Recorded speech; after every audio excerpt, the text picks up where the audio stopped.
क्या बॉलीवुड का hero number 1 अब अपने ही ड्रामे का विलन बन गया है? गोविंदा और सुनीता की जिंदगी अब किसी सस्ती फिल्म से कम नहीं। गोली कांड, डिवोर्स का ढोंग और वो बैग्स जो शायद लोकल मार्केट से उठाए गए हों, ये सब क्या चल रहा है? साजिश है या गोविंदा की फ्लॉप फिल्मों का ट्रेलर?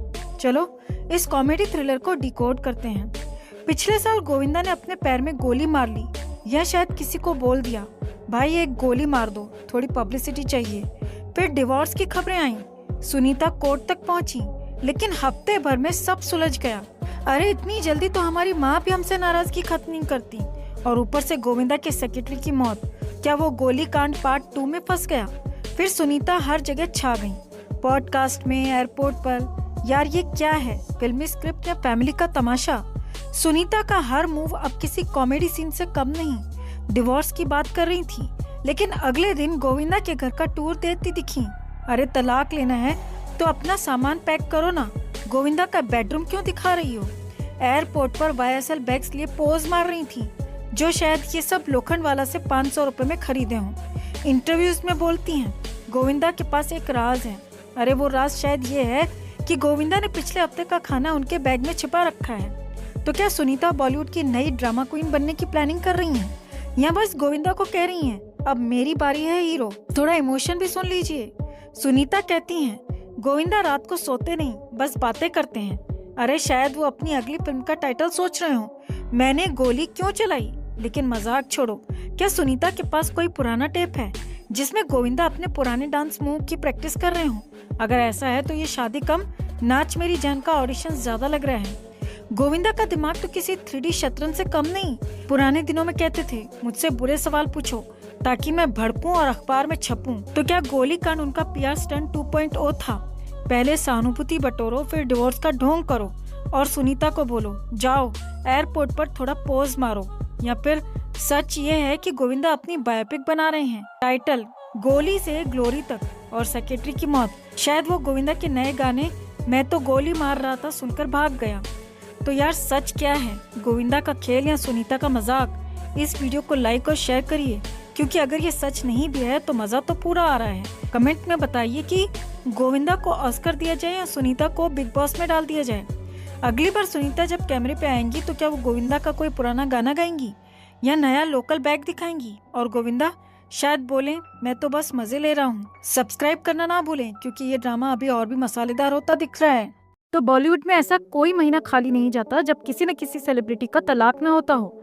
आम लोगों में जब 10-15 साल शादी के हो जाते हैं तो कहा जाता है कि अब निभा लो, तलाक लेने का क्या फायदा। जबकि बॉलीवुड में 20, 25, 30 साल के बाद भी शादियां टूटना आम बात है। गोविंदा और सुनीता का रिश्ता अपने भांजे कृष्णा अभिषेक से भले ही ठीक न रहा हो, लेकिन गोविंदा और सुनीता को हमेशा एक आदर्श जोड़ी के रूप में देखा गया या अपनी PR मीडिया के द्वारा दिखाया गया। जब भी ये दोनों टीवी पर एक साथ आते हैं तो इनकी अलग ही केमिस्ट्री दिखाई देती है, क्योंकि वो सब स्क्रिप्टेड होता है। लेकिन अब इनके रिश्ते की सच्चाई लोगों के सामने आ गई है, क्योंकि सोशल मीडिया पर खबरें चल रही हैं कि ये दोनों तलाक लेने वाले हैं और सुनीता ने तलाक की अर्जी भी दायर कर दी थी।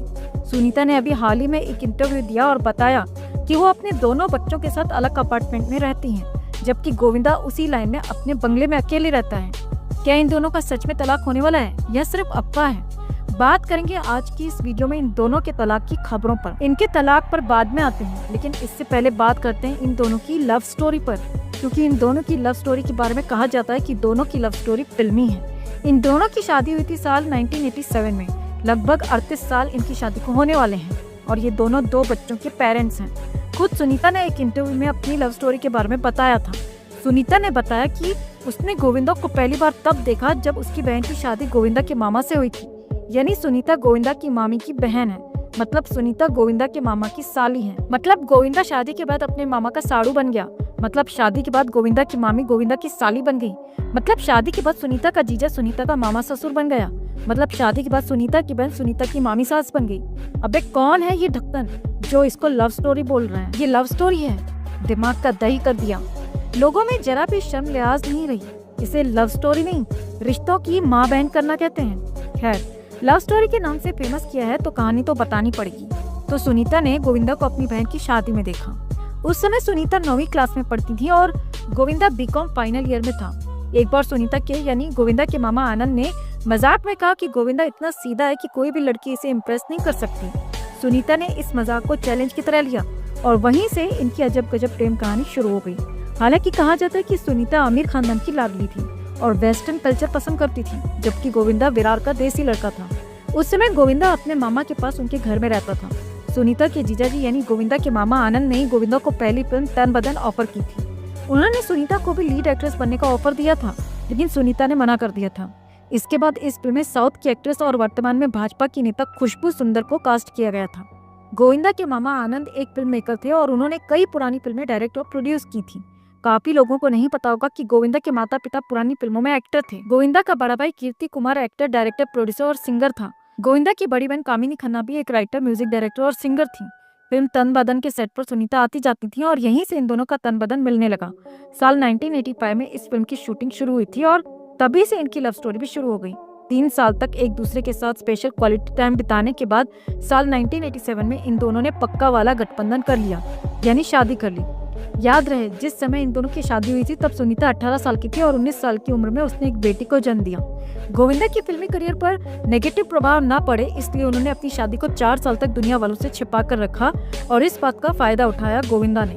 गोविंदा एक अच्छा एक्टर है, इसमें कोई शक नहीं है, लेकिन गोविंदा अपने टाइम में एक नंबर का प्लेबॉय था और जिस हिसाब से इनके तलाक की खबरें आ रही हैं, उससे लग रहा है कि गोविंदा ने अपनी तलवार अभी भी म्यान में नहीं रखी है, क्योंकि गोविंदा का नाम आजकल एक मराठी एक्ट्रेस के साथ जुड़ रहा है। इस तरह की अफवाह है कि गोविंदा का 31 साल की मराठी एक्ट्रेस से अफेयर चल रहा है और दोनों की उम्र में 31 साल का अंतर है। हालांकि अपने अफेयर पर अभी तक गोविंदा की तरफ से कोई बयान नहीं आया है, लेकिन गोविंदा की पत्नी ने कुछ दिन पहले एक इंटरव्यू दिया था। उसने कहा था कि मैं पहले बहुत सिक्योर थी, लेकिन अब नहीं हूँ, क्योंकि 60 साल की उम्र में कुछ लोग सठिया जाते हैं। मैं नहीं जानती गोविंदा आजकल क्या कर रहा है और कहाँ अपनी तलवार चला रहा है। सुनीता ने यह भी बताया कि वो अपने दोनों बच्चों के साथ अलग अपार्टमेंट में रहती है। कर्ली टेल्स को दिए इंटरव्यू में सुनीता ने कहा था कि मैं पिछले 12 सालों से अपना जन्मदिन अकेले मना रही हूँ। सुनीता ने यह भी कहा कि वो अपने जन्मदिन की शुरुआत मंदिर या गुरुद्वारे में प्रार्थना करके शुरू करती हैं और जैसे ही रात के 8 बजते हैं तो एक बोतल खोलती हैं, अकेले केक काटती हैं और शराब पीकर अपना जन्मदिन अकेले एंजॉय करती हैं, मतलब भंड हो जाती हैं। और ये 1-2 बार नहीं बल्कि 12 साल से हो रहा है। हालांकि ये पहला मौका नहीं था जब गोविंदा पर अवैध तरीके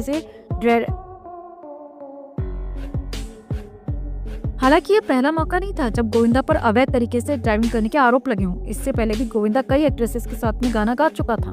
नीलम के साथ तो गोविंदा ने इतना डांस किया कि ये दोनों शादी तक करने को तैयार थे और गोविंदा ने सुनीता के साथ अपनी सगाई भी तोड़ दी थी, लेकिन गोविंदा की मां चाहती थी कि गोविंदा सुनीता से ही शादी करें। नीलम से अलग गोविंदा का नाम जुड़ा दिव्या भारती के साथ। उस समय एक मैगजीन ने इन दोनों के अफेयर की खबरें चलाई थी। फिल्म हद कर दी आपने की शूटिंग के दौरान गोविंदा और रानी मुखर्जी ने भी खूब रायता फैलाया। इनके फैलाए हुए रायते की भनक जब सुनीता को लगी तो उसने गोविंदा की चाबी भरी और तब जाकर इन दोनों का अफेयर खत्म हुआ। कहा जाता है कि गोविंदा रानी मुखर्जी के साथ में लिव इन में रहने लगा था, लेकिन बाद में जब सुनीता ने गोविंदा को बच्चों से मिलने नहीं दिया तो गोविंदा वापस अपनी घर की दाल के पास लौट आया।